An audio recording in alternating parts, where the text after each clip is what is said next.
Good evening. My name is Gina Repass. I'm the proud daughter of Chief Foreign Officer Vincent Anthony Orduna, Cav Pilot, Vietnam, in Country 3 tours. To all of our veterans and active duty members of our military, thank you for your service to our country and for our freedoms.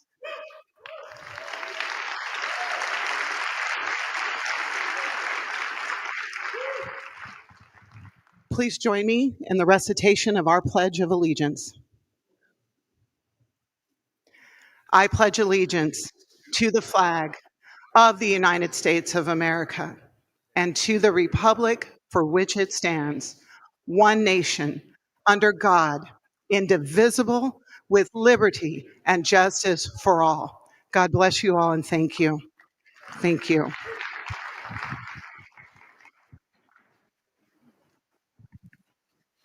Please welcome Taylor Hamlin for the singing of the national anthem.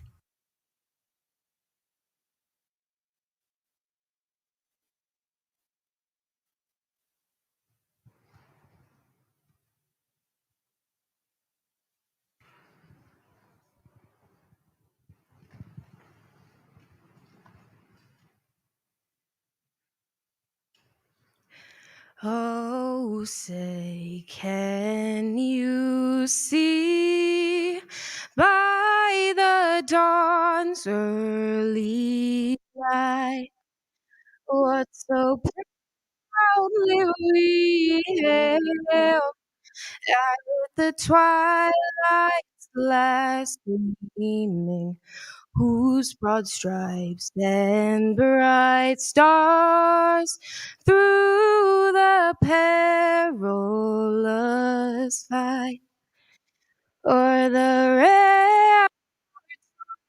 ramparts were so gallant streaming, and the rocket's red glare, the bombs bursting in air, gave proof through the night that our flag was still there.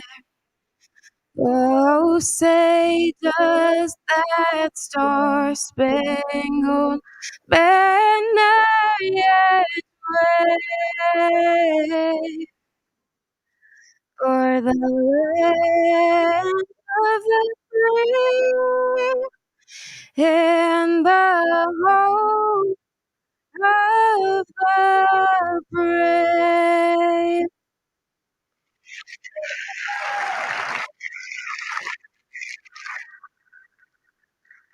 Please give a warm welcome for State Representative Mary Lynn Poskin.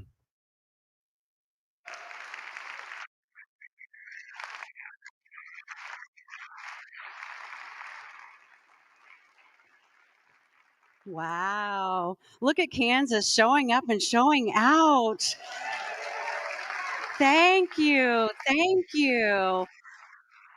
And if you didn't hear or you were not quite sure, I am not, in fact, Congresswoman Sharice Davids. And I'm sorry to be a poor substitute for her. However, she was called back to Washington. She sent, yeah, thank you.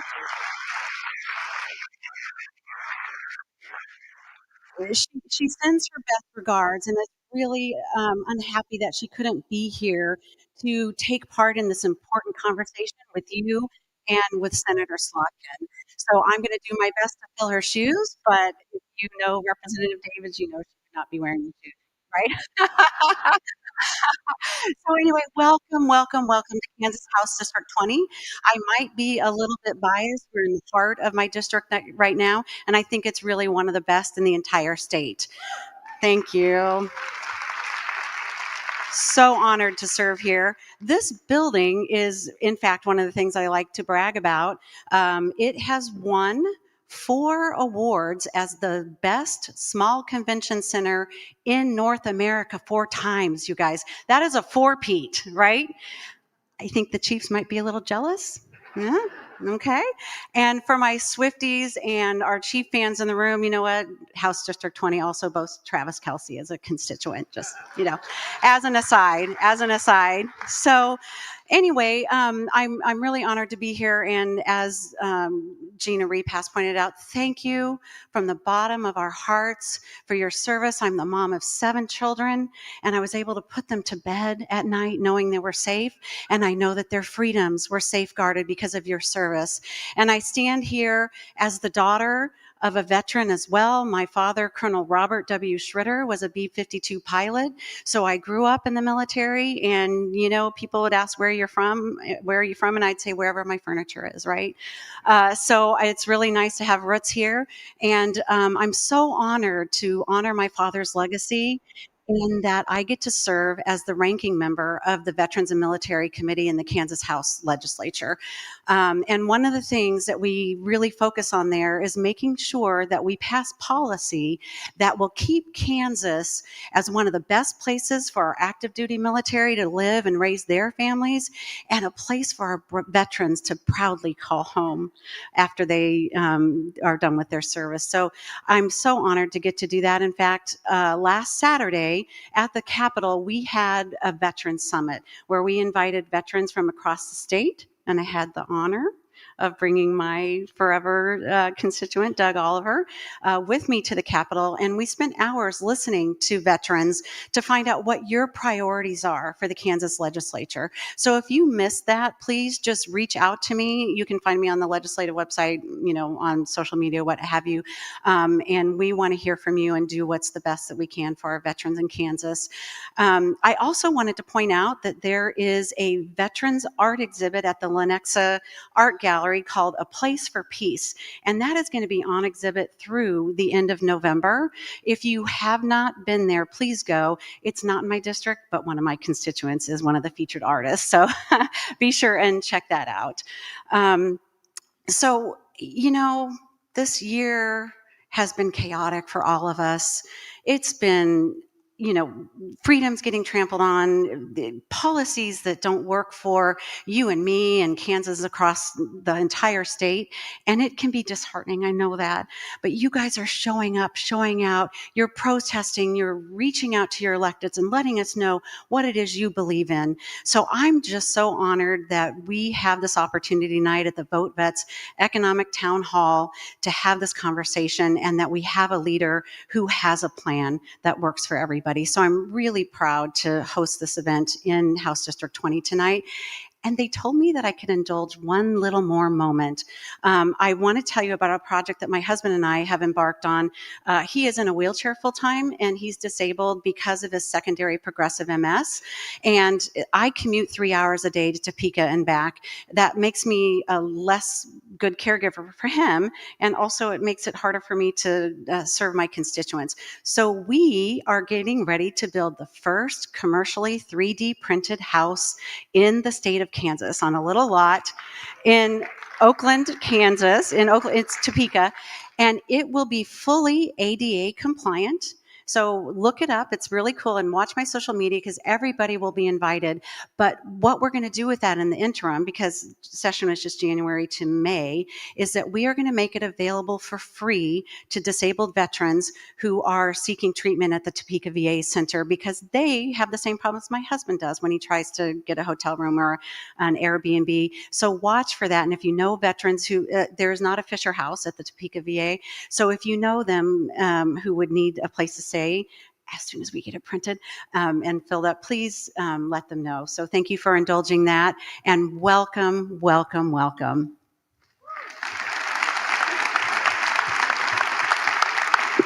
Please welcome Tristeza Ordex and Travis Tazalar.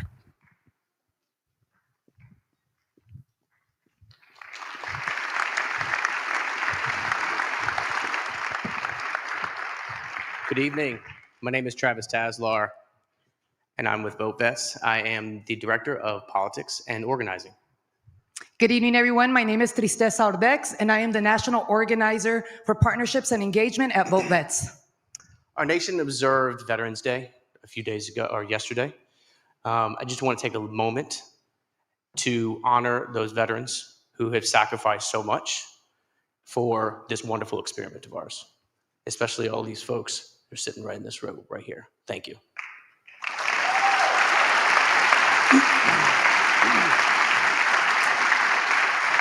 I'm a Marine Corps vet myself. I enlisted right after high school and got the coveted job that I really wanted, machine gunner. So, super happy. Now I work for VoteVets. Founded in 2006 in the midst of the Iraq War. 20 years later, VoteVets is now one of the largest veterans organizations in the country. We work with veterans every single day on the issues that matter to them.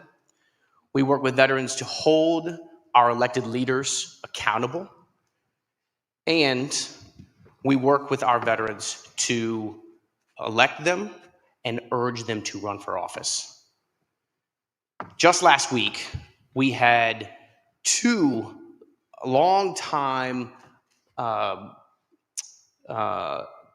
endorsed candidates of ours, former intelligence official Abigail Spanberger and Navy veteran Mikey Sherrill, elected to run their states as governors.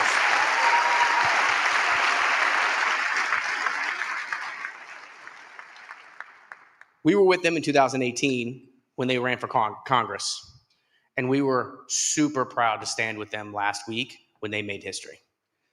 Last year, we helped elect over 150 veterans up and down the ballot across the nation. Next year, we will stand shoulder to shoulder with every veteran across the country as we win back the House and win back the Senate. Well, hello again, everyone. My name is Sharice Davids, and I enlisted in the Marine Corps and served nearly 11 years. I did 2 deployments, and I also served as a Marine Corps drill instructor. Thank you. Hoorah. And I'm so excited to be here with everyone. My job tonight is to introduce y'all to our friend, Michigan Senator Elissa Slotkin.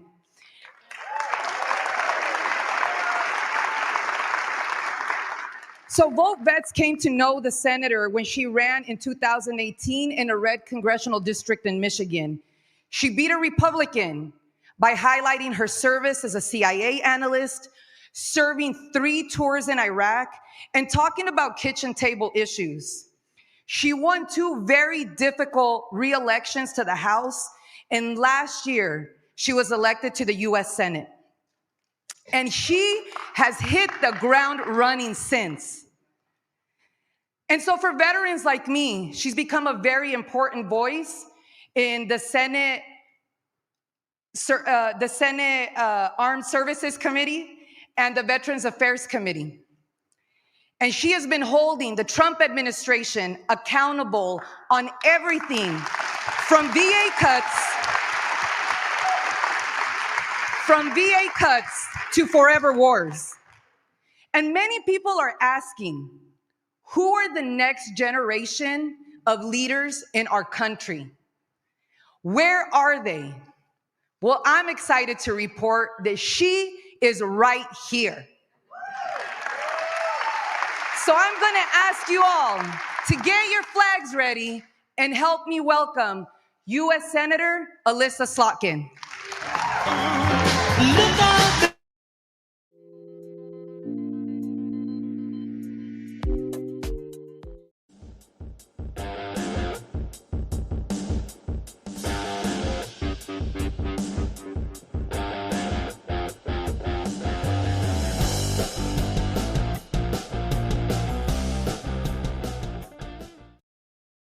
You're standing already.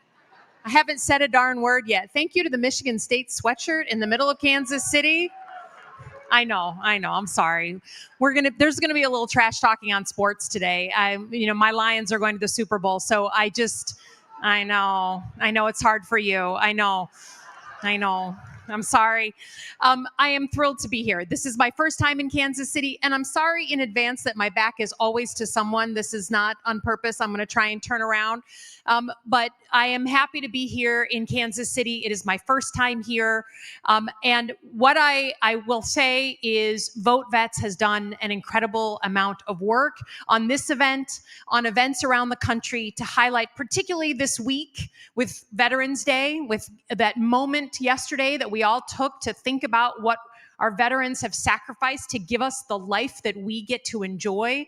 I want to thank Les McDonald in particular, wherever he is in the room. He did all the work to organize this event. They are a great team. So thank you, VoteVets, for what you do. And I am heartbroken that Sharice is not here. Sharice Davids and I ran together in 2018. We were part of that amazing class that ran when we flipped the house the last time. It was the largest class. We were 65 freshmen that year, the youngest class in history, the most diverse, the most women. We had all kinds of firsts in that class. And the reason for me that class was really special, it has the highest number of people who had never run for anything else in their life before they stood up and run in 2018. And Sharice was one of them. And so was Mikey Sherrill and Abigail Spanberger and all these people that have been having this great week becoming new governors. So watch the class of 2018 if you want to like see who the bench is. That 2018 class is pretty good. Sharice is I don't know Kansas City enough. Are you offended if I say the word badass? She is a badass. Okay, Sharice is a badass. Yeah, I'm sorry. That guy looks offended. You look offended, sir. But I promise I won't swear anymore, but she is. And I got to sit next to her in the agriculture committee last year when we were in the house together. And one of the things that's great about her is she's very insightful. She goes right to the point. And she's hilarious. I mean, she really is a funny person. And when Washington is as messy as it is now, and we're going to talk all about it, you need someone that you can look across the table and be like, holy good Lord, did that just happen, right? And Sharice is one of those people for me. So I'm sad that she's not here, but I talked to her on the phone this afternoon, and I vetted the speech with her to make sure it would be up to Kansas City standards. Okay, so we are here at a veterans event. I had the opportunity to meet some of these guys today in a veterans roundtable and just hear from veterans. I'm on the Veterans Affairs Committee and the Armed Services Committee and the Homeland Security Committee and the Agriculture Committee. And so I wanted to hear if the things that I've been hearing in Michigan kind of carry over to the rest of the country, to a place like Kansas. We talked about the economic issues that our veterans are facing, which are very, very similar, but exacerbated for what everyone else is going through in the country. We talked about getting to that next generation of veterans. How do you reach out to them? The 9/11 era and beyond. We talked about mental health issues. And then we also talked about the way that our military is being used in our country, on our streets in places like Chicago. And we're going to talk about that tonight, right? Because it's something so different, so out of the ordinary for our history as a country that literally was founded on the idea that an occupying military power was oppressing our people. So we kicked them out. So to see uniforms in our cities we need to talk about it, right? We need to talk about it. But what I have been doing is trying to go around the Midwest. Okay, so I'm here in Kansas City. I was in Pittsburgh. I was in Wisconsin. We're going to Ohio. Obviously, I'm from Michigan because I am a Democrat, but I think that the Democrats could use a little education about the middle of the country, right? Does that sound right? A little education that there is something between places like New York and California, and actually the Midwest has a lot to teach our party, right? If you're a Democrat. And I will say, to me, when I was thinking about, how do we define the Midwest? What's in it, what's not?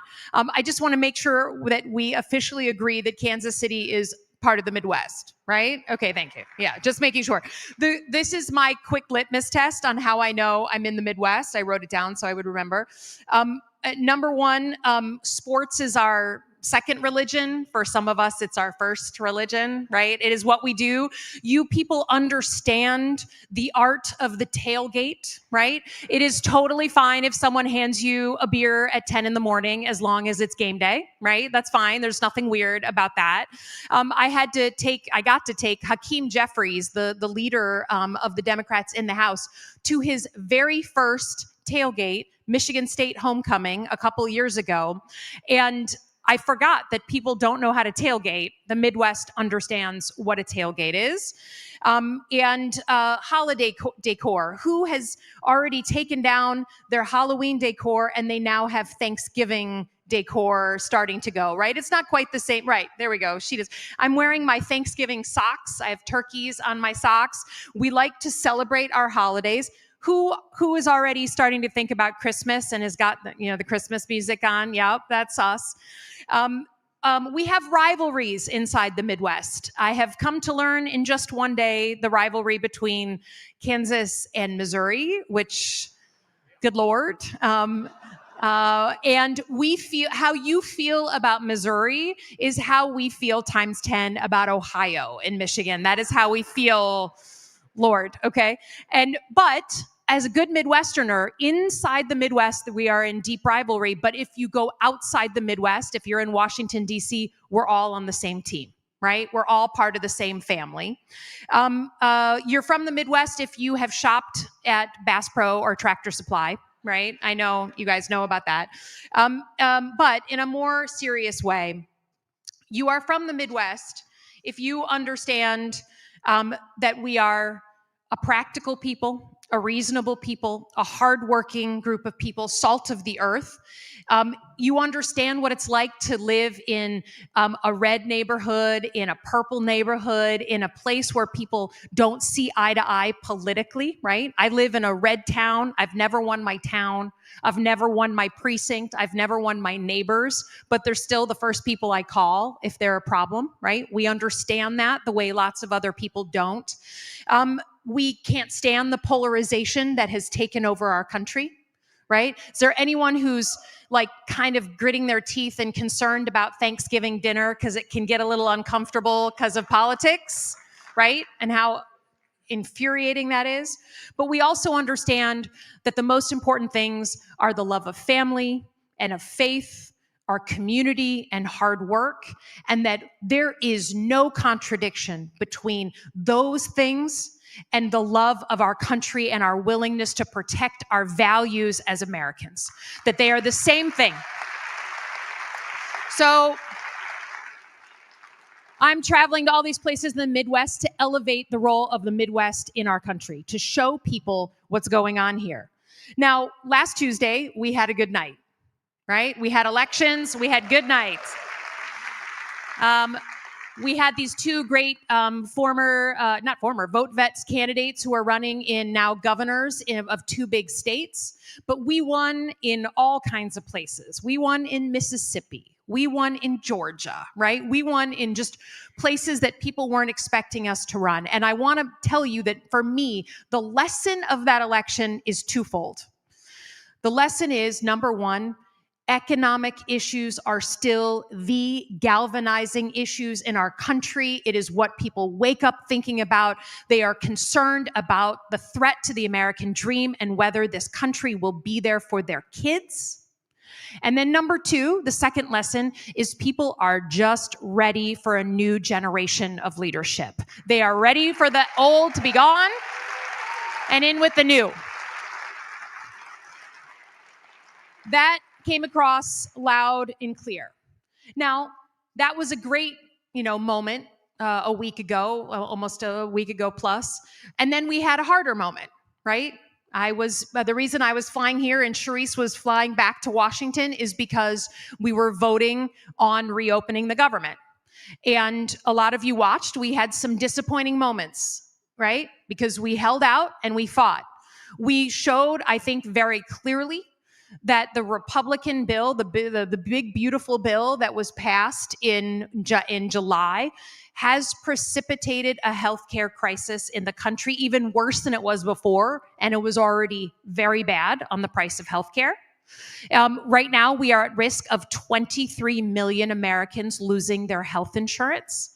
And we laid bare that there is no plan from them, and they do not give a crap about the cost of healthcare. They will take the money from healthcare and put it into tax breaks for the wealthiest Americans. That was laid bare, right? But the other thing that was laid bare, you watched it, I don't think we have to hide it, that there were disagreements among Democrats on how to end the shutdown, right? There was a debate. And at the end of the day, I voted no on reopening the government because I didn't get anything on healthcare, not a single thing. And I'm, a promise of a vote is not enough for me. It's not enough. And I think, look, I'm a big girl. The Republicans have the White House, the House, and the Senate. I know I'm not going to get everything I want on healthcare, right? Compromise isn't a dirty word. When you're from the Midwest, we know how to work together. But you got to give me something. When I have people in my state, and I'm sure here too, who are calling me saying, I just got a notice of a 600% increase in my healthcare bill. Well, that person's just going to go without healthcare. You know what the answer is. So we had a tough week. And I think the lesson from that tough week, coming on the heels of a really great election night, is that the old way of doing business does not work. The old way of running these institutions is not working for the moment we find ourselves in, and we are not meeting the moment. So what I want to talk about tonight for the rest of the time, and then I want to just open it up to questions, are the issues that I feel like we need to address in order to deal with Donald Trump in the White House, in order to protect the country that we love, in order to keep the values that we hold so dear. We cannot just play defense. We must go on offense. We have to have our own plans, our own ideas, our own Project 2029, right? And for me, I think the idea that we are playing this weak defense as a community that understands sports, has there been ever a team that has won any game by playing defense only? You cannot do it. You have to have your offense. So what I want to walk through very quickly is what I think our offense is, okay, what we can get people around. I was lucky enough to be given the chance to respond to the State of the Union back in March, right? I went on TV. My whole goal was just to not be a Saturday Night Live skit. That was my goal. And I have not been played by anyone on Saturday Night Live. So I feel like, we did okay. But what I said in that speech, in that response, was like, look, we as Americans don't agree on everything, but the average person is really interested in three major things: economic security, physical security, right? You got to be safe in your own home, in your own community. And then we want our democracy to be here for our kids, right? It's not rocket science. And actually, those three things, you could probably get 90% of Americans to say, yeah, I support those things. It's not too hard. But we got to have our own plans on all of those three things. And for me, the economic security issue, what we're here to talk about, and the issues that are hitting particularly veterans so hard right now, is to me, the existential threat to America is the threat to the American dream. That people feel like, holy moly, I thought that if I worked hard and played by the rules, I would do well and my kids would do better. That I could buy my first home and start building some equity, that I could have some security. And whether you're a retiree or a recent college grad or anywhere in between, there's a feeling hanging over the country that American dream may not work anymore. And I'm telling you, if people do not feel like they can get ahead, if they don't feel like they can work hard and succeed, they turn on each other, right? They look for someone to blame. They're unhappy. And in a country that is diverse like ours, they look for someone who doesn't look like them or talk like them or pray like them to blame. And that ain't good. So for me, economic security is everything. And we can talk about national security, we can talk about democracy, but for me, I just want to focus in on the thing that I think most people spend their time thinking about, and that's costs. Most people don't know all the ins and outs of policy in Washington, but they know their own pocketbook. They know their own bills, and they know how much they save every month. So let's just do a quick little experiment, okay? Particularly since Donald Trump said that he was going to lower your costs. Just raise your hand if in the past 11 months, the cost of your food and restaurant bills has gone up. Just raise your hand, okay? Raise your hand if your energy and electricity bills in the last 11 months have gone up. Raise your hand if the cost of housing in the last 11 months, if someone's been looking for a rental or for a place to buy, has housing in your life gone up? Okay. Raise your hand if your health care in the last 11 months has it's gone up or you've been notified that it's going up for next year. Okay. And then let's just, for those of you who have kids and grandkids, was back to school shopping more expensive this year than a year ago? I mean, good Lord, the trapper keepers or whatever they call them now. I'm old, And then do we think we're going to have a more expensive Christmas this year than we did a year ago? Raise your hand. Okay. Now I'm an objective person. I will say openly, from my counting, gas bills, price of gas has gone down in the past 11 months. But to my knowledge, that is the only category in our country where costs have gone down. Everything else has gone up in our lives. And Trump's fundamental value proposition that he ran on was he was going to lower your costs. Right? I don't know if you had the flurry of activity the way we did in Michigan, the signs everywhere, the ads, millions of dollars on TV. That was his signature issue. Vote for him, even if you have to kind of hold your nose, because he's going to put more money in your pocket. Raise your hand if 11 months later, any of you have more money in your pocket. And I'm thrilled if someone does. Please, there's maybe someone who's there we go, that guy, he's got it. Okay, good. I'm happy for you. There we go. Good. The stock market, right? She says, if you're heavily invested in the stock market, you're doing pretty well. But that's not the average person in the United States. That's not the average American. So for me, just the drama every single day that Trump produces, right? That constant barrage of information is designed to distract you from the experiment we just did, that your costs are going up. He doesn't want to have accountability that under him, the prices have gone up.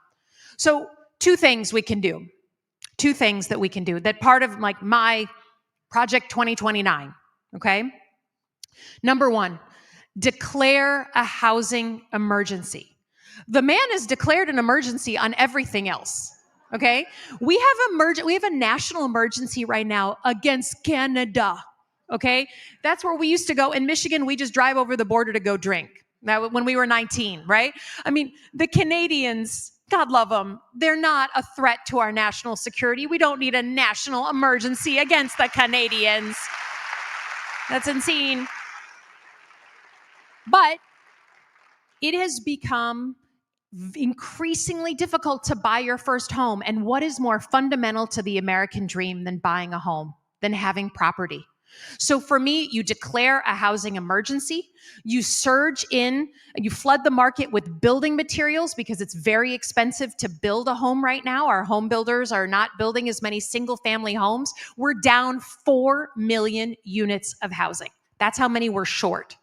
And then when you declare that national emergency, you basically sweep away a bunch of red tape that is making it harder, more laborious, and more expensive to build a home. Right? And I'm not talking about the government giving everybody a home. We're a capitalist country. That's not how we work. I'm talking about our builders being able to quickly build a bunch of single family homes that people can afford. So you want to declare an emergency, Donald Trump? Don't do it on Canada. Do it on housing, because nothing is more fundamental to being Americans. And then number two, on healthcare. Look, we had this debate this past week about extending, tax credits for Obamacare. No one would ever say Obamacare is perfect. Let's not pretend that it's the end all be all of healthcare, right? It's a Band-Aid on a system that we know in our hearts isn't working. I have never seen a system that everyone in the system feels like it's broken. The nurses, the doctors, the patients, the middlemen, the people at the pharmacists. Is there anyone who feels like that system is meeting the needs of the country? So while we're talking about Band-Aids today, for me, if we're looking at a Project 2029, I believe in my heart we need a competitive public insurance option, right? For anyone at any age, that if you can get your employer provided insurance. I believe in choice. I don't want to make everyone, have to do the same thing. You want to get that Blue Cross through your employer, you do that.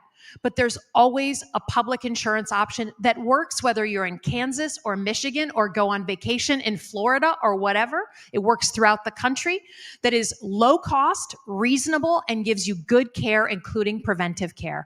That's what I think we need as a country. And this idea of Band-Aid on top of Band-Aid is not working. And it's certainly not working to strip more people of their insurance, more people from getting access to care. Okay? So to me, Democrats, at the end of the day, and this is why I'm so glad to be doing this in front of veterans and doing this at a veteran town hall. Democrats, if we are going to deal with the onslaught from the White House, need to A, have a plan, and B, get a little more alpha energy into our leadership. Okay? A little more alpha energy. And our veterans understand what this is, right? The military is the best leadership training in the world. I got to work alongside the military my entire career. It is a place that values leaders who stand up, who realize a threat, adapt and change, and go on offense, right? And that is what I think the Democratic Party needs a whole lot more of, that alpha energy. Because I don't think right now the divide in the Democratic Party is progressive versus moderate, right? That debate always rages online. People always talk about that. Well, is it that we had Mr. Mamdani, or is it that we had Abigail Spanberger? Or no, it's not progressive versus moderate. It's, do you believe in fighting or running? Those are the only two things that divide leaders right now. And that generation that's coming up, that kind of came into politics when Trump was elected, we believe in the fight, because it is fighting on behalf of the things we love and on the democracy that many of us swore an oath to the Constitution to protect. So I am looking for friends and allies, regardless of where you fall on the political spectrum, right? And I think that was the message of the last Tuesday. Like, what works in Manhattan doesn't work in Kansas or Virginia, and that's okay. That's okay. But we got to work together as a team, right? Just the way the military does, right? You have different specialties. You have coordination.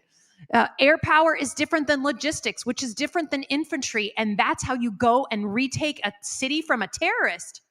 But we got to be on the same team. So all I will tell you is you have a fighter in Sharice Davids.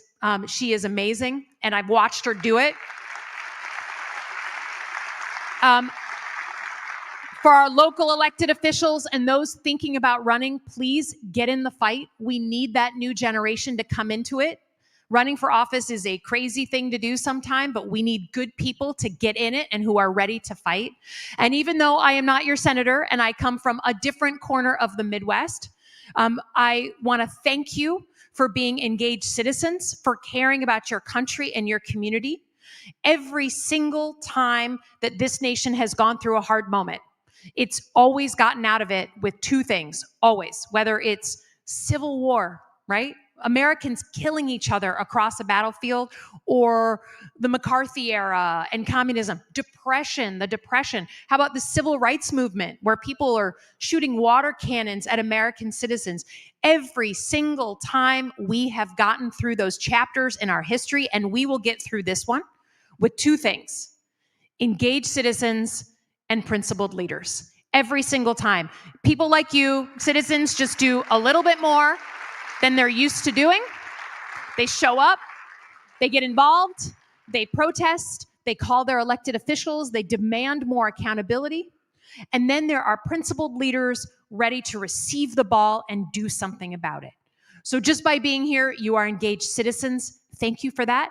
And all the way from Michigan, you have my commitment. I will do everything in my power to be the principled leader that you deserve. So thank you. Thank you for having me. Thank you for coming out. And we'll turn to our questions.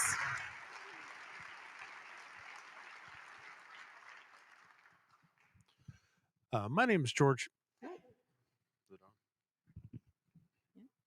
My name is George Hanna. This isn't on. Get you a mic that works.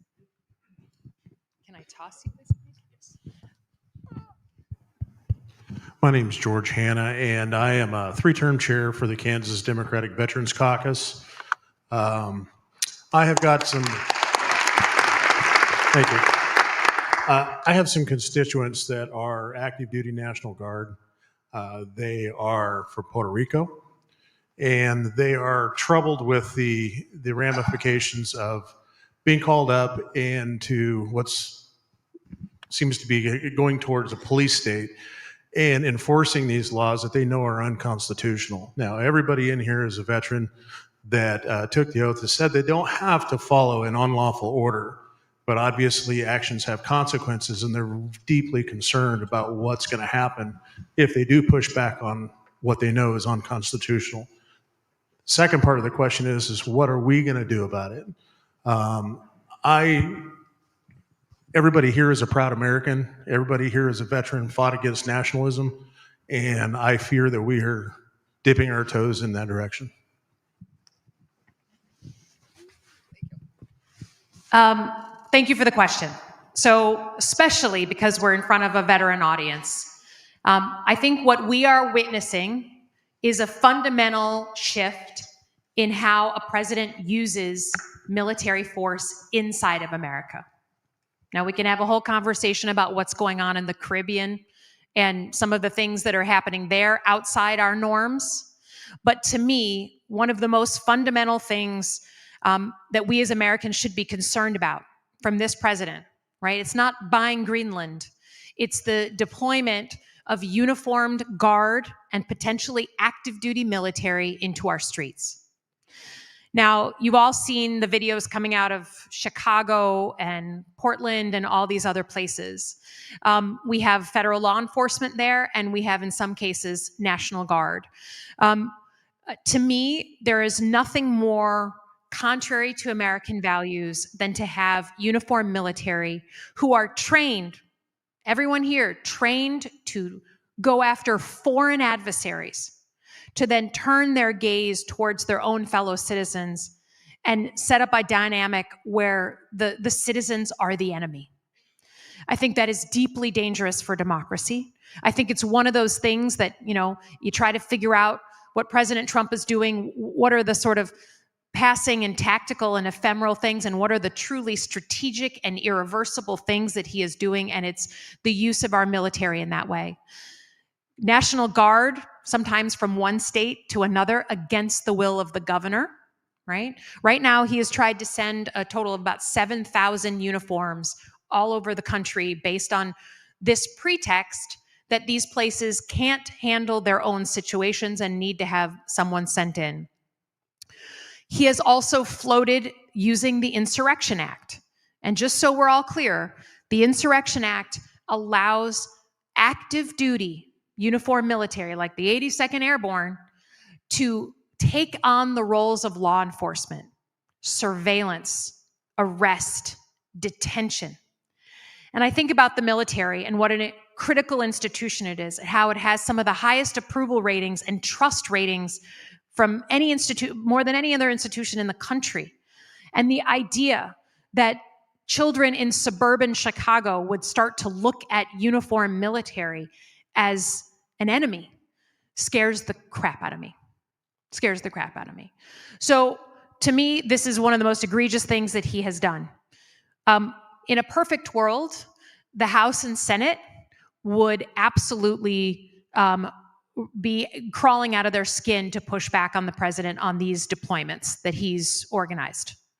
Unfortunately, they are not standing up for those values, right? Maybe unless it comes to their own town, they're not going to stand up. So I went ahead and wrote a piece of legislation called the No Troops in Our Streets Act that basically says Congress should immediately have the ability to vote down any deployment that happens against the will of the governor, right? A governor invites someone in, that's a different situation. But if a governor and the local people do not want uniformed military, Congress has the ability to stop that dead in its tracks. That, to me, is the most important thing we can do. But I think it's important to address the morale issue, right? There is a real morale problem, particularly among young officers, young enlisted, who are wondering, number one, am I going to be sent on one of these deployments? Am I going to be asked to do something that I believe violates my oath of office, any legal order, as you say? And then number two, I got to be honest, if you're a woman in the military, if you're a person of color in the military, you're looking at the purging of all these top officers and you're saying, do I have a future here? You know, my own former staff asking me, like, I wanted to be an admiral. I've been in the Navy 7 years. Do you really think I could ever get there now? Or are they just going to think that I was given some role for DEI, right?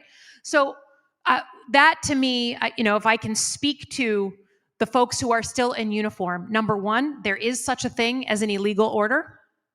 You take an oath to the Constitution, not to a king and not to any one president, but to the document of the Constitution and the laws that it upholds.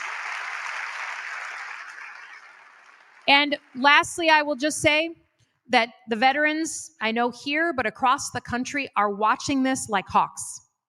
Because veterans understand what it means better than anybody to have uniformed military deployed in our streets. They understand how different that is from anything they were ever trained to do. And as some of us were talking earlier, that impulse to jump in front of the truck and say, you're not going to ruin and spoil the reputation of the military because one man wants to look like a tough authoritarian leader. So our veterans have a special role in speaking out. It doesn't have to be partisan. I would never ask someone to get partisan on something, but it does have to speak clearly of the values that you were taught, that you upholded, that you risked your life for. So our veterans have a strong role to play. And the next couple of weeks, now that the government shutdown is ending, a number of service and veteran folks elected in office are going to be putting on these hearings and these events to highlight the deployment of uniformed military in the United States, because it's one of the most existential problems we have right now. Thank you. There we go. Hello, Senator. Hi there. Thank you for being here this evening. course. So, as a small business owner, partner in a law firm, I like to hear you talking about the cost of healthcare and affordability. But specifically from my role, my law firm was faced with the choice of continuing to keep people hired, which we absolutely want to do, and being able to provide healthcare to our employees. Healthcare affordability, unfortunately, was cost prohibitive to our firm, and we could not provide that healthcare. We were able to find a concierge service, but it provides limited coverage and can't fill that gap. So I'd just like to hear a little more of your thoughts on healthcare, bringing affordability down, and not just how it applies to individuals, but also to small businesses being able to provide that to their employees. Yeah. Right now, the average cost of healthcare for a family of 4 in the United States is $26,000 a year, okay?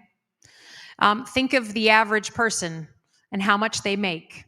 $26,000 a year is a huge chunk of change. And depending on your insurance, maybe your employer pays some of that, but that is some of the most expensive healthcare in the world. And I think it would be somewhat more understandable if we had the best health outcomes in the world. If we had the healthiest society and we were living to 110, all of us, and looking at other countries and saying, oh, well, they don't pay as much, but they don't live as long and they don't have as healthy of lives. That's not what we have. We have middling numbers of success, right? No, right. This lady next to you is like, no, it's down, right?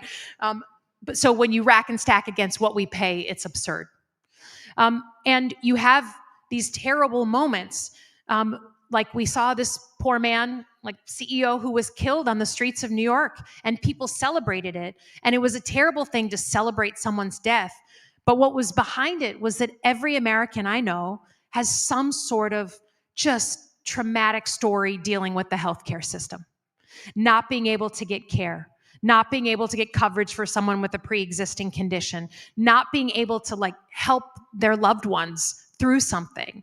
And I think that for that reason, healthcare is a personal issue. It's more personal than our electricity bills, right? Because it's about the life of our kids and how long we're going to live. This is why I've never seen a system more broken, and I don't believe that a system of Band-Aids is actually the way to go. We've been trying, and I will say, Democrats have been trying to do something on healthcare. We passed Obamacare. We've tried to reform it. We're the ones pushing for some sort of affordability. But I say that in the same breath that I say to you, the way we're doing it doesn't work, and we must come up with a different system. And it's before my time, but I can only imagine what it was like in FDR's time when you worked your whole life, worked your body to the bone to the point of not being able to work, and then died in poverty because there was no safety net for retirees, right? You could never retire. That was something that was broken. And so they designed a system that worked. And, you know, people can say what they want about Medicare and Social Security, but most of us feel like they work pretty well. So that's what I'm asking for, is that we sort of have imagination to think of something different so that your staff at your firm, you know, if you guys don't offer a healthcare plan, there's a reliable option no matter what they do in their life. They can get it. And that, to me, the public insurance option is the way to go, because Americans also want choice, right? There's some people who think, no, we go to a system where everyone has the same thing. It's an option. But I think Americans like choice. And some people are going to want that Blue Cross Blue Shield. They're going to want that. So to me, it's fundamental. I will also say part of the astronomical costs in our healthcare system is I told you I wasn't going to swear, really, really bad system around prescription drugs. It's insane. It's insane. And again, no other country in the world. And I live on the border with Canada. So you can imagine how many Michiganders just get their prescriptions from Canadian pharmacies. I mean, it's like a complete standard thing that we do, right?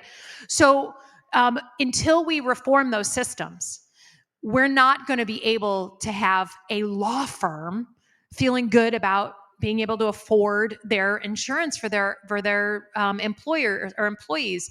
And that, to me, takes some wholesale change. And the side that lays out a real plan, not a fake plan, not a talking point plan, but a real plan to transform healthcare and prescription drug pricing is the team that's going to win in election after election after election. You have to do it. But that, to me, is a fundamental issue of American society, and public insurance option and prescription drug pricing is a must do. Okay. I'm looking for my VoteVets folks. There we go. Yeah. Thank you.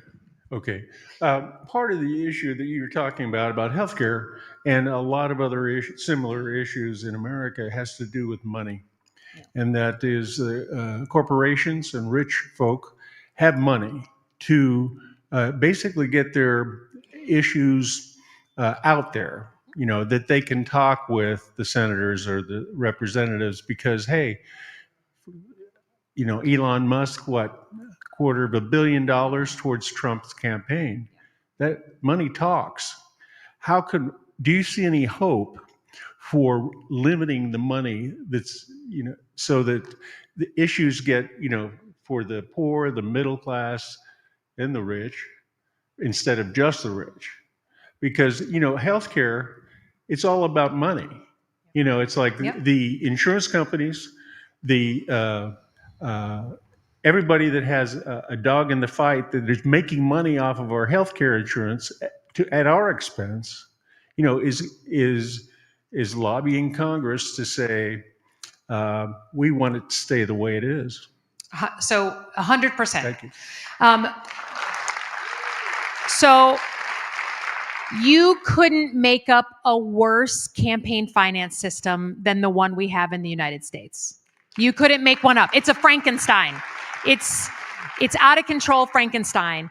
And court decision after court decision have made it worse and have made it worse.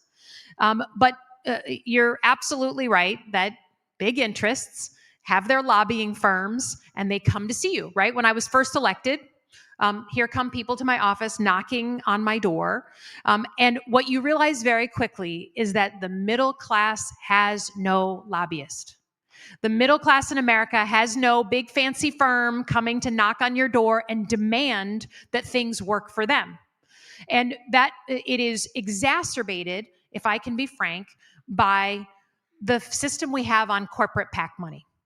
Now, I come from Michigan, but I was very, very happy very early on to swear off and never take a dime of corporate PAC money because I never wanted you to wonder how I was voting and why, right? I never wanted you to say, why is she pushing back on this bill? Is it because she takes a lot of money from the healthcare industry? Why isn't she doing X, Y, and Z? So you can demand accountability from your elected officials and encourage them not to take corporate PAC money. That's number one. Number two, we got to have a system where the average American gets a voice in Congress. And the way that I see that playing out is your elected officials have to come in front of you and talk to you. Okay? It is, right? And demanding that there's some sort of feedback loop, right? We know I'm sure there's people here who call their senators, call their Congress people, put in, and I encourage you to do that. I get a report regularly, at least weekly, if not daily, on what the calls are all saying. But invite them to your meeting, invite them to your event. Some of them are scared of town halls, right? They're okay. So then invite them to the Kansas City Library Board Coalition event. I mean, people, get creative and invite them to something, especially a veterans event. Let them come in front of our veterans. They certainly talk about our veterans enough. They certainly talk about how they're a champion for veterans. Organize an event and then talk about veteran affordability. That wouldn't be crazy. But I think to me, the system has gotten deeply out of whack because of corporate PAC money and the amount of money these companies have to throw around. Now, it was interesting when I wouldn't take corporate PAC money. I had one of the big box stores, one of the big stores I'm sure you all shop at from time to time, came to me and they were very kind of snippy with me. And they said, you didn't take our check during your first election. And I said, I know I don't take corporate PAC money. And they said, well, we don't know how to talk to you. And I said, you have 900 jobs in my district. I'll talk to anyone with 900 jobs in my district. Just ask me. You don't have to pay me to get into my office, right? So the whole system is broken. But I encourage you to push people to reject corporate PAC money and to get in front of human beings every single week when they are back from Washington to hear that feedback loop, or else they get insulated and isolated and they're listening only to their lobbyist friends. Yeah. Okay. I get the guy with the mic. I'm looking at my VoteVets friend over here. I'm going as directed. Sorry. Good evening, Senator. My name is Sarah Gosviner. I'm an Hold on, the mic isn't working. Just one sec. Shall I throw you this one again?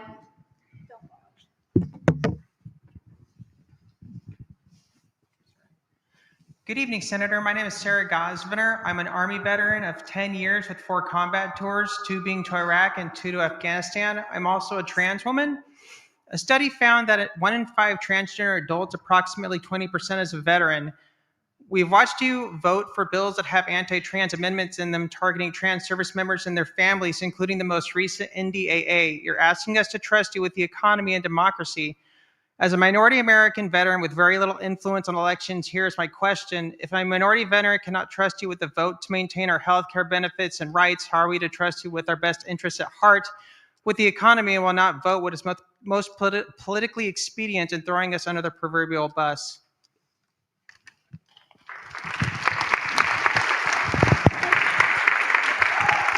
So thank you for the question. Look, I think all I can tell you, first of all, I grew up in a gay home. My mom came out in 1986. We hid it. And I got all the way through high school without anyone knowing. My youngest brother, made it through senior year when his ex-girlfriend told the whole school because she was mad about the breakup, right? It was a different era.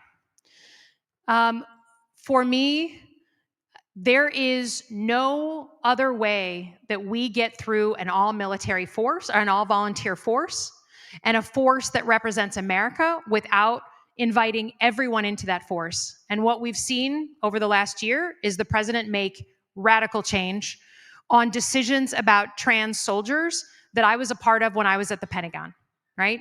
I was there as an assistant secretary of defense when decisions were being made to allow trans soldiers, Marines, the whole span, be equal members of the force, out and proud, and to deal with those issues of healthcare, right? Provide adequate healthcare for people. This year's NDAA is $1 trillion budget. That's the Pentagon's budget. It has, I think, 2,000 pages. I'm going to have to go back and understand specifically which provision you're talking about. But all I can tell you is that my office has been doing casework for people who have been fired and relieved of duty at the Pentagon, trans JAG officers, to try and help them deal with what's going on and then get them placed in a job that gives them some dignity and some ability to live. So I don't know specifically what you're talking about, but I will just tell you that for me, just given my personal history, LGBTQ issues are fundamental to who I am. They're fundamental to who we are as a country. And I'm happy to talk with you offline about the specifics of the provision. Okay? Coming to you.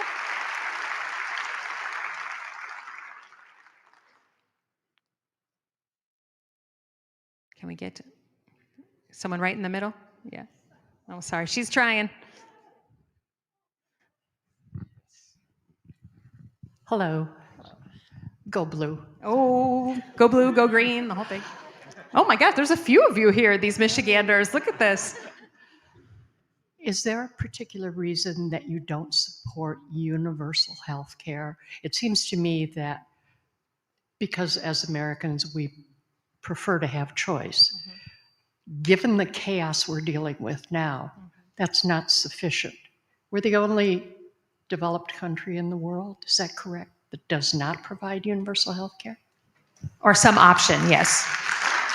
So when you're talking about changing the system to allow basically Obamacare in a massaged form, no, is that going to be enough? Yeah, no, not Obamacare. So first of all, I do believe in universal health care. Every American deserves access to care they can afford, period.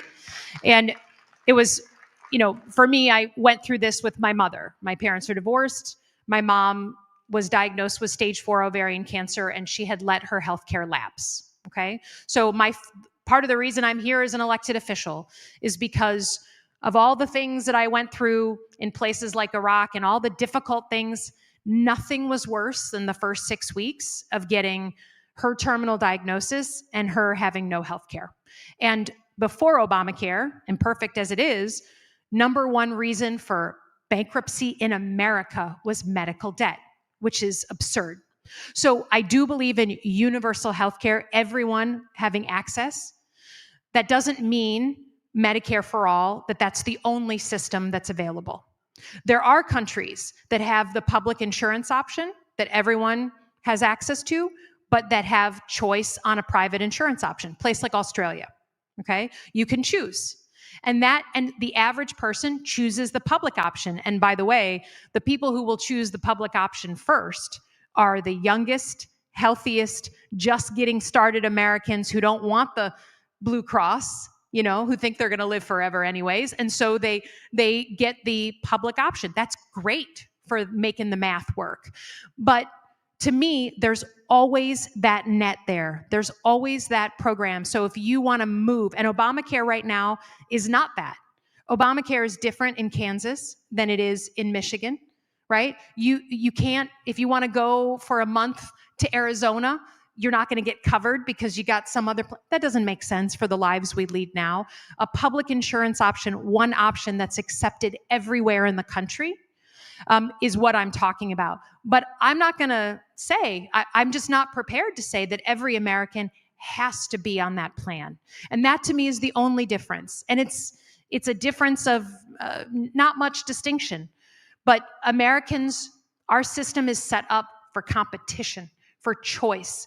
And that public insurance option is going to be the best value, the best insurance for the dollar, and create pressure on those private insurance companies that are now charging exorbitant rates.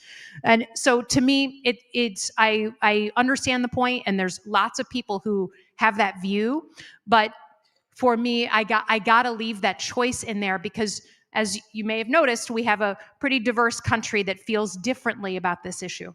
So public insurance option with the option to do something else is the way to get to universal health care. I'm turning my back over here.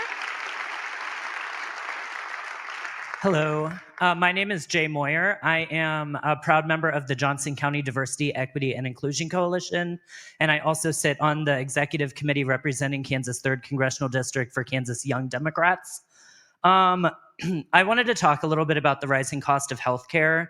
It seems to me, I'm 26, I'm a proud member of Generation Z, and it seems sometimes like we can't even ask for help with rent or with, housing, much less ask our friends for like $20 for gas. According to data from the American Community Survey, in the Kansas City area, there have been 3,442 eviction filings in the past month, which is 35% higher than last year. 28,846 year-to-date filings, which is 3% higher than last year, and 37,839 eviction filings over the past 12 months. Is there something that Congress can do to make sure that the cost of housing goes down despite Republicans holding the House, the Senate, and Donald Trump clearly not caring about this issue? Yeah. So you're right that it is tough when you don't have people who care about this issue. He ran on this issue, but he doesn't care about the cost of housing enough to, as I said, do something basic like declare a housing emergency. Leave Canada alone and declare a housing emergency. Because the reason the price of housing is gone up and up and up, especially you've probably noticed since COVID, right? It really kicked in right around COVID, is we have a supply and demand problem. We've got too much demand and not enough supply, so the landlords and the house people selling their homes can drive a really big price for those properties. And you're kind of stuck because you got to have somewhere to live. And so you're getting together with friends at your age and roommates and doing as much as economizing as you can. Right now, if you ask the average home builder around the country, they'll say, you know what, we'll build apartment buildings because that's okay, or McMansions, like the really big houses, because both of those will make money, but it's just not a money-making exercise for us to build single-family homes, right? Smaller homes, for a family of 4. So you got to get inside that loop and spur a massive explosion in housing. And the way that you do that is, again, 2 things.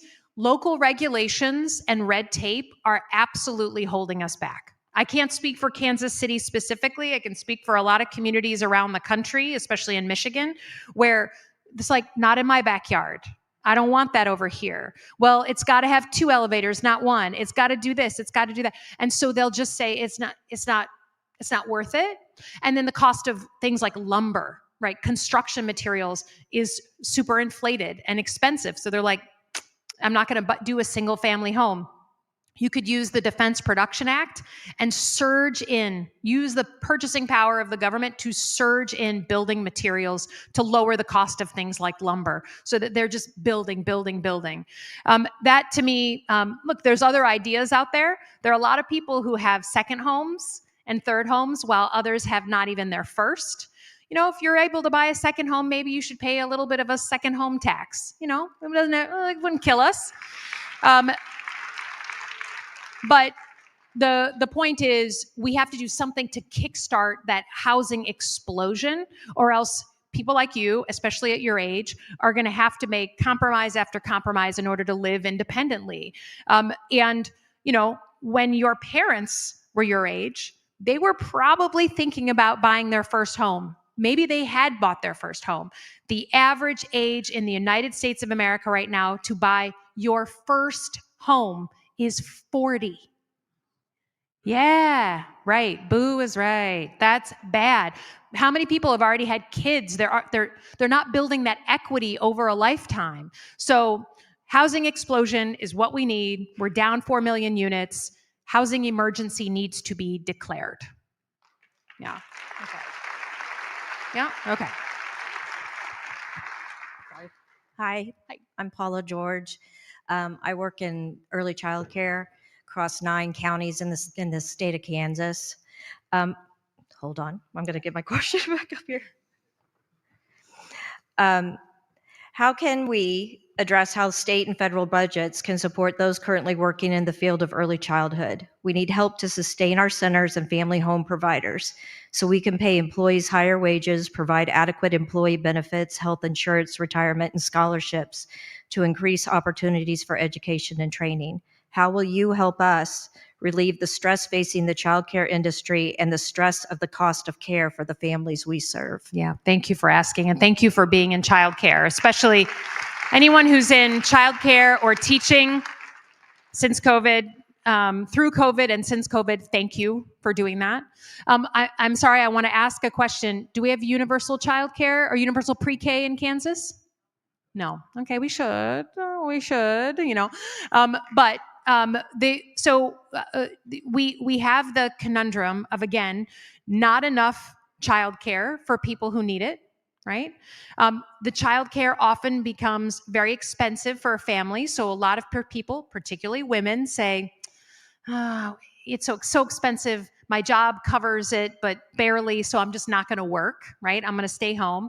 But then the people who work in childcare, it's not like they're getting rich, quite the opposite, right? They're not taking that money and becoming a millionaire off being a teacher in a childcare center.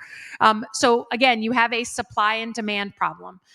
You look at other examples around the world, and people handle universal childcare, universal pre-K, starting even younger than pre-K, and it is part of the society. It's part of the way that we grow people, and the state helps ensure that we control costs so that it's not more than 15% of your annual budget.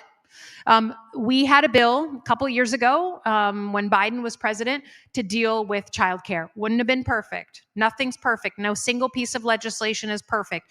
But it would have at least laid out the mandate and said people's healthcare costs have to be capped, and people working in healthcare have to be paid not just a living wage, but a good wage. We got it through the House. It did not make it through the Senate. But that is what we need, I think, to deal with health, with childcare in the country. And when you think about education, right, there's nothing more critical to our kids succeeding than early childhood education. It should be just a standard thing. So there are lots of meaty pieces of legislation that get at this. Again, it's all about the will. It's all about the will. And I think, again, to bring it back to something particularly our veterans understand, the way you spend your money is how we know your priorities as a family and as a country. Many of us who have served overseas have seen the choices that other countries and other leaders have made about what to spend money on, right? I worked out of Saddam Hussein's palace. That became my office when I was in my 3 tours in Iraq. I understood what that man was spending his money on, right? Marble and murals to himself. And, I know. I already know what the commentary is. I'm sorry. I walked into that one. I will reiterate, you can tell someone's priorities by what they spend their money on, especially in their own home.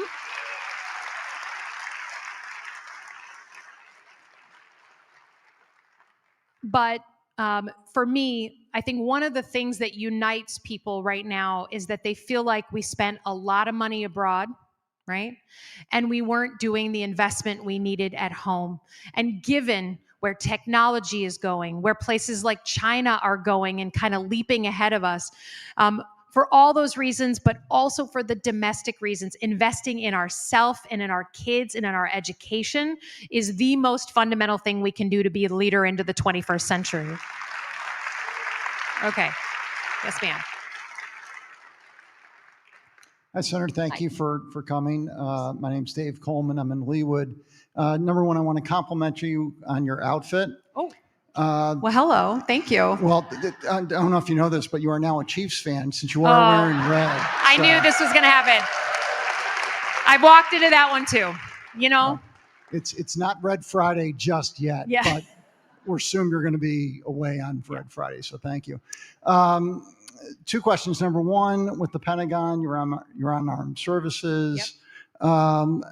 We just had, as of yesterday, a big case in more of Western Kansas where a paper was, the police went into the paper. Yes, I saw that. I read that today. And the county settled finally with that yesterday, which made me think about the Pentagon with the Secretary of Defense not kicking out, but making all the press sign a pledge. Yes. In what they could do. And I'm very interested in seeing what the fallout has been amongst the senators, that your colleagues, and what the talk is on that. And then my second question, more importantly, if Saturday Night Live were to parody you, what actress would you want to play you? Okay. Those are two very different questions. And I want to say for the record that, yes, I'm wearing red. I'm not willing to say it's for the Chiefs, but I am willing to say that part of why I come out and do these kinds of things is because I'm not going to let the other side of the aisle own the flag or own patriotism, own red, white, and blue. As far as I'm concerned, they have no claim left on that patriotism when they are watching our Constitution be steamrolled by Donald Trump and saying nothing. So that's the red. On kicking out the press corps, you're right that the Secretary of Defense said after, decades and decades of having the Pentagon press corps sit inside the Pentagon in a press area. They're in a special area, and being able to be at press conferences and events and cover this huge part of our lives as Americans. He didn't like the coverage he was getting. He didn't like some of the stories that came out about him. And so he said, you either sign this basically sort of a loyalty pledge, or else you're going to be kicked out. And they all walked out en masse, with the exception of a few of them, which takes a lot. That's brave of them. And I don't know how to say this any other way. There wasn't fallout from that decision. My colleagues on the other side of the aisle, some of whom behind closed doors will complain to me bitterly and lament the decisions that are coming out of the White House or out of the Pentagon in this case, will say nothing, have said nothing. And again, we're in a veterans town hall. Veterans understand leadership more than anyone because it's about being led. And sometimes you have a great, platoon leader, and sometimes you have a terrible one, but you see leadership up close. Leadership is not about what you say behind closed doors. It's about what you do in front of the public to defend your government, your country. And on that score, they haven't done anything. But what has been interesting is that something about that decision inspired a lot more people from inside the Pentagon and in uniform on active duty to talk to the press. And there are stories out there, including on the deployment of military inside the United States, what's going on in the Caribbean, a list of, Trump, no one seemed to notice it, but Trump issued an executive order in September asking the Department of Justice to come up with a list of domestic terrorist organizations and then use the full weight of the federal government to target those organizations. What? And his definition of a domestic terrorist organization was organizations that had different views of Christianity, views of the family, not necessarily even violent, right?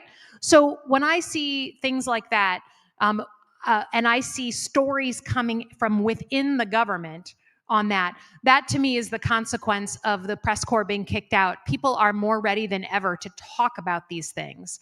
So my Republican colleagues fell down on the job big time on this and so many other things.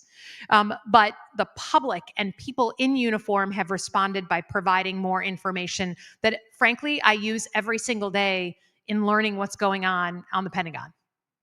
Yeah. And on Saturday Night Live, I don't know. Just, I just don't, you never want, as a politician, you just don't want to be covered by Saturday Night Live. It's never, it's never the Sarah Palin thing. Like, you never want to be, but if it had to be someone, I would be thrilled if Tina Fey would cover me.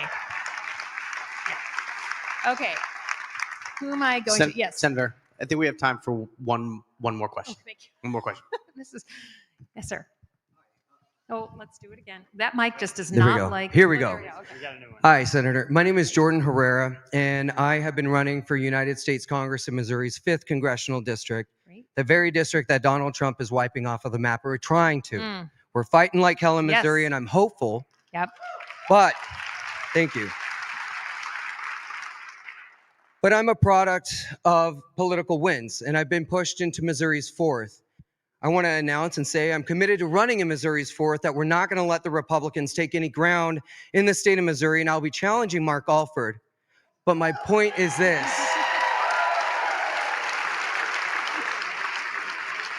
My question is this. To veterans who are listening and veterans around the country who are doing, or maybe they're scared about doing exactly what I'm doing right now, standing up and running, what do you have to say to us to inspire us to win and to succeed in Congress as freshmen next year? Yeah. Okay. Well, VoteVets. So, look, we saw it last Tuesday night. I feel it all the time when I'm winning, in very tough races myself. And this last election I was the closest Senate race in the country. When you have held your hand up and sworn an oath to protect and defend the Constitution and put your life on the line to do that, people trust you more than the average politician, because they say to themselves, like, okay, they could be doing something else. They could be, going into the private sector, doing all these other things. But this is someone who loves America, who believes in the principles of our country, and who's willing to go again into service to try and defend those values in a different way. And so I think veterans around the country running is the best possible thing we can say for our country, for the Democratic Party, and for everything in between. And I will say the veterans, once you're in, those are the ones, frankly, on both sides of the aisle that work well together. They understand how to talk to each other. It just kind of works, right? We understand the mission. So I encourage you. I encourage anyone thinking of running. We have this problem where people think, well, if I'm going to run, I don't know how to do it. I had no idea what I was doing in 2018, but I promise you, given your military service, you understand what it means to build a campaign, to have a plan, to be strategic, and to execute. And that is what we need from Democrats. We don't need more like ride along, get along Democrats. We just don't. We don't. So I encourage you and any other veterans, and VoteVets will teach you how to do it. Okay. Thank you. I think that was my last question. I'm looking. Thank you. That's very nice. But I'm glad you didn't have the mic for that one. Thank you. All I would say is thank you. I know for many of you, you stand up for democracy in communities where sometimes that's really hard. I understand what it's like to be a little blue speck in your town or you're on your street. In my first campaign, we had people knocking on doors, and some people would come to the door and be like, "I'm neighborhood," and we'd be like, "That's what the woman 5 doors down just said. Like, you really need to meet each other, So I understand what that's like. It is easy to stand up and use your voice in a place like New York City or California. It is much harder to do it in a place like Kansas, and I thank you for standing up. And I want to just leave you on a positive note, okay? Because I do think we're going to get through this. This is not the end. And for those from the Navy, you don't give up the ship, okay? People have worked too hard to get us to this point. I am a female senator, okay? We worked for 100 years for women to get the right to vote. I don't have the right, and neither do you, to sit down and not fight for the next generation. We don't have the right. Now, it's okay to be tired. It's okay to take a diet, have a little diet from media, right? It's okay to put down your phones. It's okay to just focus on your family for a little while, but you can't leave it forever. You can't leave it forever because too many people work too hard to get us to this place, and we are not going to let the other folks on the other side of these issues win. We're not going to roll over. That's what they want. That is what they want. So thank you for caring about your country. Thank you for caring about your community. Thank you for pushing and prodding on your leaders, even me, right? Give me hell. That's what we're here for. That's the job, right? And thank you for helping us bridge to what is going to be a better time in our country. We just got to get our crap together to do that. Right? That is what we're going to do. Thank you. Have a great rest of the night.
of